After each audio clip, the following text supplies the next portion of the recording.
Supreme court విచారణలో ఫిరాయింపు ఎమ్మెల్యేల అనర్హత పిటిషన్పై విచారణ జరిగింది. ఒక ఎమ్మెల్యే అనర్హత పిటిషన్పై ఇప్పటికే విచారణ జరిగిందని, మరో 2 కేసులు పరిశీలనలో ఉన్నాయని ప్రభుత్వం తరపు న్యాయవాది కోర్టుకు తెలిపారు.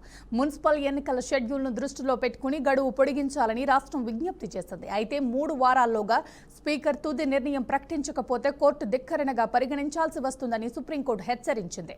తదుపరి విచారణను 3 వారాలకు వాయిదా వేసినట్లు సుప్రీంకోర్టు స్పష్టం చేసింది.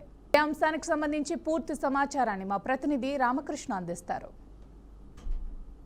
ఎమ్మెల్యేల కేసు సుప్రీంకోర్టులో కీలక దశకి చేరుకుందని చెప్పుకోవచ్చు. అనర్హత పిటిషన్ విచారణ ఏదైతే ఉందో లాస్ట్ టైం 2 వారాల పాటు గడువు ఇచ్చింది.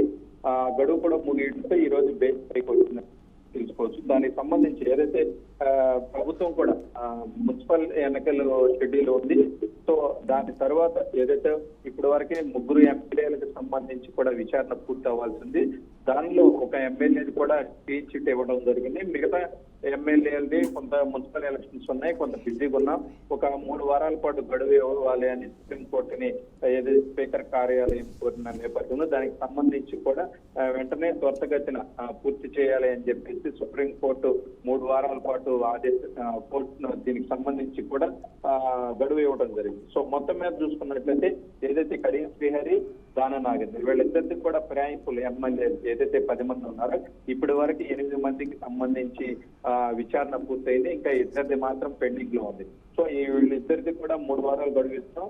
ఏదైతే ఈ 3 వారాల్లో కంప్లీట్ చేయకపోతే మాత్రం దీనికి సంబంధించి ఏదైతే విచారణ ఉందో ఆ విచారణకు సంబంధించి ఇప్పటికీ ధిక్కరణ కేసు కింద దీనికి సంబంధించి ఏదైతే సుప్రీంకోర్టు ఆదేశాలు ఉన్నాయో ఆ ఆదేశాలు ఖచ్చితంగా సూచన పాటించాలని చెప్పేసి సుప్రీంకోర్టు కీలక ఆదేశాలు అయితే జారీ చేసినట్లు కూడా తెలుస్తుంది శ్రేయ.